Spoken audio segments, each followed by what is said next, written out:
Então, de volta, pessoal, continuando aqui com o nosso domínio 2.0 e começando aqui com o nosso item 2.4. Vamos falar sobre conceitos de autenticação e autorização. Vamos falar um pouquinho aqui sobre os métodos de autenticação, biometria, MFA e os fatores aqui, os atributos relacionados a multifator de autenticação, Authentication, Authorization e Accounting, Cloud versus On-Premise Requirements. E começando aqui com os métodos de autenticação. A autenticação ela descreve os métodos usados para provar a sua identidade. Ela está vinculada ao quê? A fornecer uma senha secreta associada a um nome de usuário para prover a propriedade do mesmo, para comprovar que ele é ele mesmo. Alguns métodos de autenticação são mais rigorosos do que outros e veremos alguns sistemas usados para fornecer serviços de autenticação a seguir. Começando aqui com serviços de diretório. Serviço de diretório é um armazenamento central de informações para recursos e serviços de rede.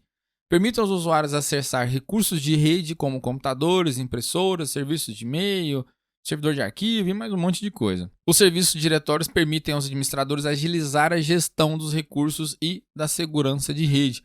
Facilita demais a vida quando a gente tem aqui um repositório, uma configuração central. O Microsoft Active Directory Domain Service, mais conhecido aqui como ADDS, é um exemplo de serviço de diretório bastante popular. O ADDS é usado por várias organizações para melhorar a administração de rede, identificando cada usuário e cada sistema autorizado, impondo assim métodos de gerenciamento de acesso seguro. Os protocolos usados com serviços de diretório são o Kerberos, que é usado para autenticação, e o LDAP para comunicação com ADDS. Bem tranquilinho o conceito, né, pessoal?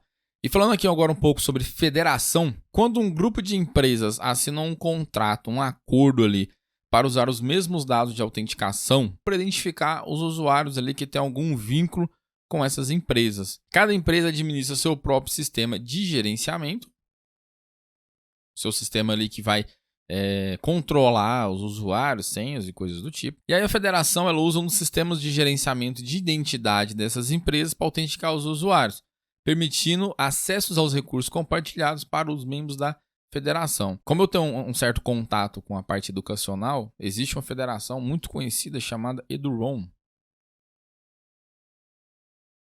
Eduroam. Acho que é assim que se escreve mesmo. Então, assim, se você às vezes vai em faculdade pública, provavelmente você vai ver alguma rede desse tipo aqui, ó. Ela é uma rede mundial, digamos assim, e com a matrícula, onde você tem a matrícula ali, você consegue logar em outra rede. Então, se você for para outro país e lá também tiver acesso a esse Eduroam com a sua matrícula, com o seu login aqui da sua faculdade, sua universidade aqui no Brasil, você vai conseguir logar lá tranquilamente. Beleza? Seguindo aqui com attestation, que seria uma certificação, é o ato de validar algo para tornar isso verdade. Um atestado pode ser o registro de um evento ocorrido, como um arquivo de log ou um relatório de auditoria. Pode ser usada pela tecnologia para verificar muitas coisas.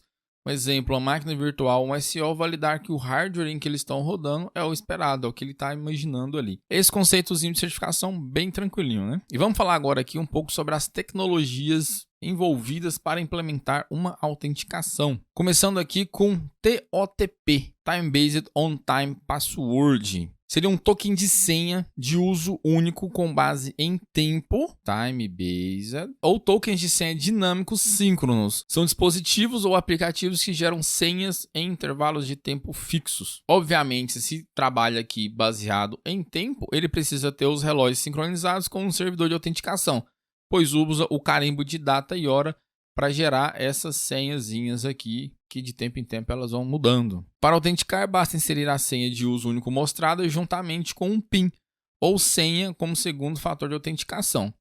Em alguns casos, pelo menos o que eu uso isso aqui, a gente loga lá, né, com usuário e senha e ele pede depois esse código aqui do autenticador. A senha de uso único gerada fornece identificação e o PIN fornece a autenticação. Então assim, o que é esse TOTP? É um exemplo disso aqui, ó, Authenticator. Google Authenticator. Ele utiliza esse Time Based On Time Password. E muito semelhante com o TOTP, a gente tem o HMAC Based On Time Password. O que seria esse HMAC aqui? Seria Hash Message Authentication Code. seria um código ali de autenticação de mensagem por hash, né? É uma tecnologia de código aberto usada para gerar senhas de uso único. HOTP tem 6 a 8 dígitos, normalmente. O algoritmo é uma combinação de uma chave secreta e um contador de incremento, que cria um hash usando HMAC e converte o hash em HOTP. Os usuários podem usar um token ou um dispositivo de software para solicitar um novo número HOTP. E essa senha é válida até ser usada, sendo expirada assim que for utilizada. Um problema do HOTP é que pode ser usada para um acesso não autorizado se o atacante descobrir antes de ser usado. Então ela tem essa questão aqui, de você gerar ela e ela ficar válida até você utilizar ela. Eu particularmente não estou me lembrado de ter usado nada do tipo aqui, só o de time mesmo, porque o tempo é bem curto, normalmente 15 segundos, 30 segundos, dependendo do aplicativo. Mas o conceito daqui de HMAC, que também vai cair na prova, seria esse daí, vinculado ao hash. SMS, Short Message Service, com funcionalidade parecida com o TLTP e o HOTP, o SMS é muitas vezes usado para transmitir um único uso de códigos de tempo limitado para melhorar os serviços de autenticação. Quem nunca recebeu, né, pessoal? Você vai logar em algum sistema lá, ele te manda lá uma senha por SMS, bem tranquilo, né? Apesar de ser melhor que apenas a senha, os códigos SMS são sujeitos a ataque de interceptação e sim swap, sendo considerados menos seguros que mecanismos dedicados, como tokens e aplicativos autenticadores para suportar o MFA. Então, sim, o conceito aqui do SMS é que ele é utilizado, né, para você receber ali o código único. Eu acho que todo mundo já teve acesso a isso. E um ponto bastante interessante é essa questão aqui, ó. Da interceptação e de sim swap. Inclusive, se você confia no SMS, saiba que ele tem essa vulnerabilidade aí. É melhor você passar tudo para o aplicativo, né, de autenticação, porque se alguém fizer o sim swap aí do seu chip, vai conseguir acessar tudo que é serviço seu que estiver vinculado aí com SMS com 2FA. E o token key, que é esse bichinho aqui que parece um pouco um pendrive, né? Ele tem esse botãozinho que gera esse códigozinho aqui. Ele é um dispositivo de hardware parecido com um pendrive, projetado para gerar códigos a serem usados durante a autenticação. Confesso que a primeira vez que eu vi isso aqui, o rapaz estava passando um cartão, e aí ele estava com esse código aqui, ele digitou a senha lá, depois apertou o botãozinho e gerou um número. Eu falei, caramba, como é que esse negócio funciona? Eu fiquei imaginando, né? É muito semelhante à questão do tempo, né? Ele tem que estar com o reloginho sincronizado e tudo mais, e gera esse código que aceitou ali na maquininha de cartão. Normalmente conta corporativa... não sei se está utilizando, mas alguns anos atrás eu ouvi o pessoal utilizando isso daí para fazer procedimentos em caixa eletrônico. Era necessário um token key desse daí. Static codes, que seriam os códigos estáticos, muitas vezes usados como método de backup e criados durante uma configuração. Aplicativos autenticadores podem fornecer um conjunto de códigos estáticos que podem ser usados no caso do aplicativo de autenticação não estar disponível ou falhar. O conceito é bem amplo, né? Esses códigos estáticos, por exemplo, se você ativa o BitLocker no Windows, ele vai gerar um código para você em caso de recuperação. Isso fica vinculado à sua conta lá, ou você pode salvar isso daí por fora. Alguns aplicativos de senha que tem esse que vincula o autenticador, ele gera alguns códigos ali também, caso você não consiga acessar o aplicativo de autenticação, você tem esses códigos fixos ali, que pode servir para você logar também. Enfim, esse é o conceito de códigos estáticos, que seria como uma segunda forma de você utilizar ali um 2FA, né? Aplicações de autenticação seriam aplicativos especiais para smartphones projetados para se integrarem a sistemas de autenticação e que podem gerar códigos temporários ou notificações push. Como exemplo aqui, o Alt, Duo, Google Authenticator e Microsoft Authenticator. O conceito também é muito simples, eu acho que muitos de vocês já devem ter utilizado isso daí. Notificações push. Um aplicativo pode ser capaz de desencadear uma notificação push em um smartphone ou tablet. Por exemplo, autenticação no Facebook, no Instagram, Twitter. A maioria deles mandam notificação, se você vai logar, por exemplo, no Facebook, no computador. Obviamente, se o 2FA estiver ativado na sua conta.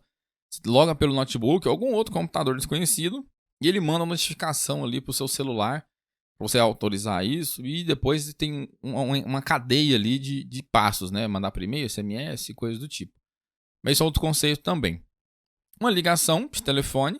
Um computador pode ligar para um número pré-configurado e pedir ao usuário executar uma ação. como pressionar uma sequência de números no teclado. Pode ser possível receber um código de autenticação por ligação também. Às vezes você, por algum motivo, não está recebendo SMS ou não está com o chip ali, por mais que normalmente a ligação vem pelo chip, mas enfim. Às vezes não está chegando SMS e você tem como também receber aí por ligação telefônica. Também é um outro meio de fazer autenticação. E Smart Card Authentication, que ele é parecido com um cartão de crédito. Um cartão inteligente possui um microchip que armazena um certificado digital. O certificado digital permite o uso de uma chave de criptografia forte, tornando o Smart Card um meio mais seguro do que uma senha. Também pode ser usado para sistemas de criptografia de dados e de assinatura digital. Se eu não me engano, acho que tem até uns tokens que ele tem uma versão Smart Card. Normalmente tokens que duram 1 ano, 3 anos, enfim, não sei. Muitas empresas usam autenticação dupla, sendo o Smart Card e uma senha ou PIN. Bom, pessoal, nossa primeira parte termina por aqui. Espero que tenham gostado. Vejo vocês na próxima aula. Forte abraço, valeu!